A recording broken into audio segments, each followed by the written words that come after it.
Greetings, fellow RotoBallers. Welcome back to the Checkdown. It is week 12. My name is Joey Christopoulos with my Tutty Guy co-host David Rispoli. This is the show that brings you QB starts and sits, tight end starts and sits for week 12. So comment and question below right now. We're taping this on a Tuesday, so there's a good chance that you're watching this while you're enjoying your delicious Turkey Day dinner. So we're not covering any of the Turkey Day players this week, but we're going to try and help you on the weekend slate of games. Keep in mind, bye weeks this week, Cardinals and Chiefs. So in terms of tight ends and quarterbacks, this is the show for you. What's up, Dave? Ready to do this? Yeah, I'm a little nervous. I mean, if you don't have Kyler, you don't have Mahomes, you may be feeling a little rocky. Well, we like a quarterback coming off a bye, don't we, Joey? Yes, we sure do. So let's just hop right into it. Let's get into our starts for quarterbacks in week 12. Dave, my friend, this is a guy who's been struggling a little bit, but I think you're smelling bounce back.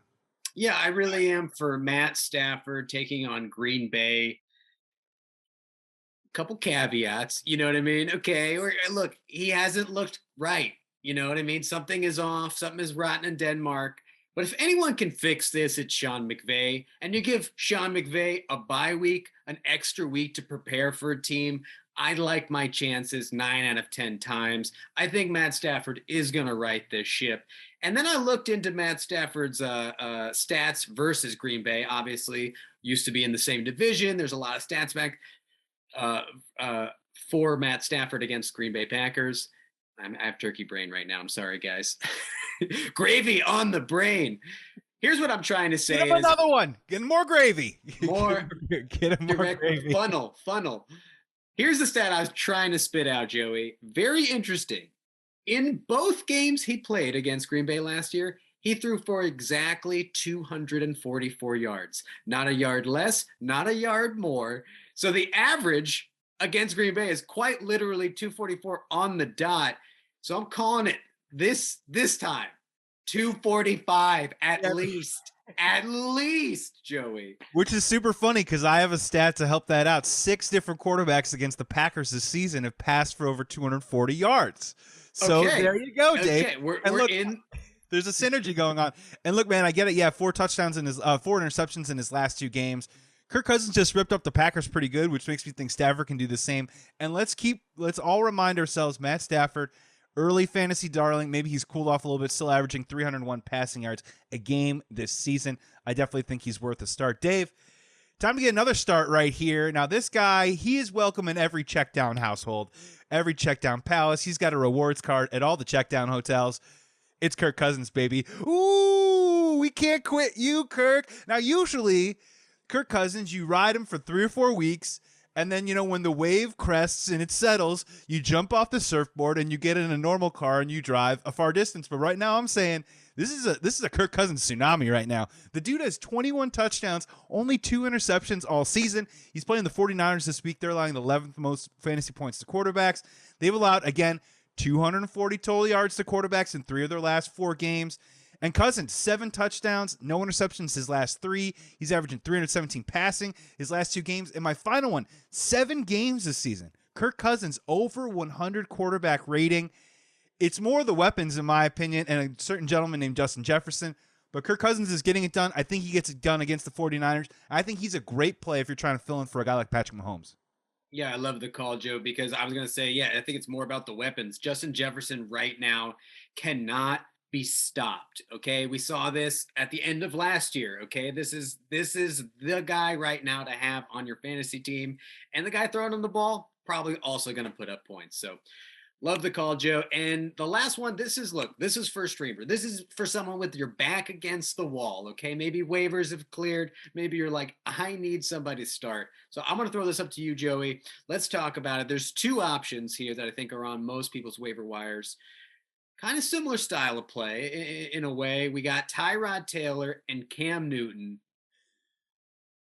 Welcome to the Checkdown.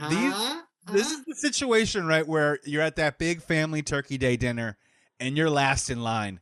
And you finally get up there and you realize that, like, the cousin in front of you already is 2 plates deep. And you're kind of rummaging through all the different stuff to make a delicious plate. But I think this can actually play off as a desperate play, 2 quarterback leagues specifically.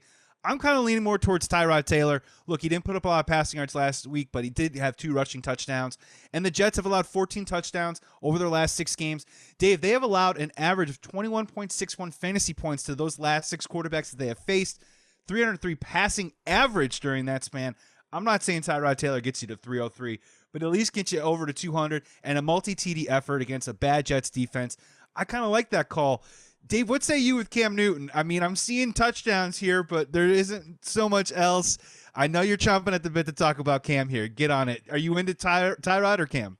Yeah, I'm going to go with Cam because I think Cam is the perfect combo of floor ceiling. First off, his floor is there, right? 49 rush yards in his last game. And he seems to just be scoring on every trip to the red zone, be it by the ground or through the air. Some passes make you go, okay, yeah, Cam is done. And then other passes, a really nice touch pass in the end zone where he got out of the pocket. I mean, you like to see it. For me, it's the weapons, just like we said about Kirk Cousins. I mean, DJ Moore, Robbie Anderson's having resurgence. And oh, yeah, CMC. You're telling me Cam Newton can't just dump off a 2-yard pass to CMC that he takes to the house any game of the week? And now it's Miami, a team that's been giving up points all year. I think if you're desperate, you might as well try and have Superman save your season. That was my favorite part about that first game when he came back. He scored a couple touchdowns when basically yeah, but PJ Walker drove it down the field. It was more or less like the Uber driver that like drops off the food and then takes credit for the meal. You know what I mean? Like, oh, it's so delicious.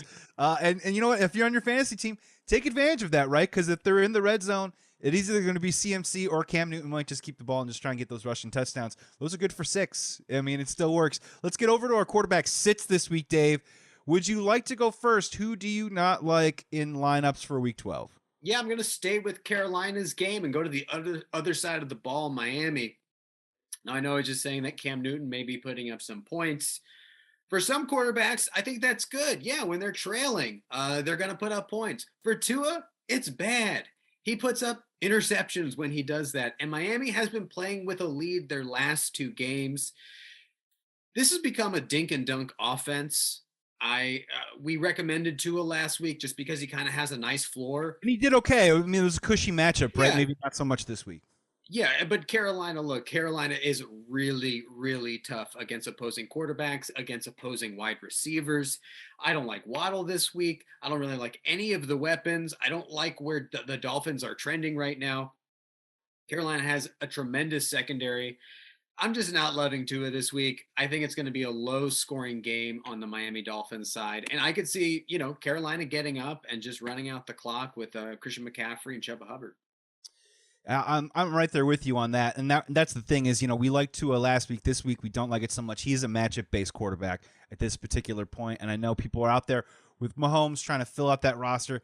He might not be the matchup that you go for, and you know what? You might want to just trust the legs of Tyrod or Cam over a guy like Tua, and it's kind of crazy to say, but you got to win every single week, especially now with the playoffs coming up. My next sit, Dave, is look. Last week we said sit Carson Wentz, right? The Colts went out and completely destroyed the Buffalo Bills, but the Buffalo Bills still delivered on our promise of shutting down the quarterback. So we are kind of trailing and stalking these defenses that shut down quarterbacks, which is why we're going with Ryan Tannehill versus the New England Patriots this week. The Patriots defense, they've allowed only 13 points the last 3 weeks, all right? That's a little bit of enough said. Tannehill, his last 3 games, only 3 touchdowns, 5 interceptions, 4 coming last week. The New England Patriots, they allow the second fewest fantasy points to quarterbacks, and they're allowing only 8.7 fantasy points a game to quarterbacks over their last 5 games. Do we really think Tannehill is going to turn it around this week? I mean, it's been a real mess. They keep winning games, right? So I'm not necessarily picking the Titans to win or lose this game. I just don't think Tannehill is going to bring you fantasy production. He's a sit for me. I think it's a great call, Joey, especially as we're recording this as of now. A.J. Brown a little banged up. Will he be playing? But if there's one thing that Bill Belichick knows what to do, it's how to take away your best player. So take away A.J. Brown. Who's Tannehill throwing it to? Westbrook Akine, Chester Rogers, the ghost of Des Fitzpatrick. You're just doing Mad Libs. You're just doing Mad Libs on me now. I'm basically just saying names. These are not guys that should be on your fantasy team, and certainly not guys that are going to lead Tannehill to fantasy success. Joey, let's get to tight ends now. I will say we've been really good last week we had some trouble. We ran into some muck a little bit. Yeah, Kittle. I mean, look, Kittle's now in lineups. That was more of a, that was more of a general megaphone of like, hey, he's a starter every single week. I'm liking our picks this week, though. Yeah, I may have told people to sit Zach Ertz, and then he had like a career game. But And here's then the Colt thing. McCoy threw for 300 yards. Also, Here's the thing, guys. Here's the thing. With a lot of these tight ends, it's going to be 30, 40 yards.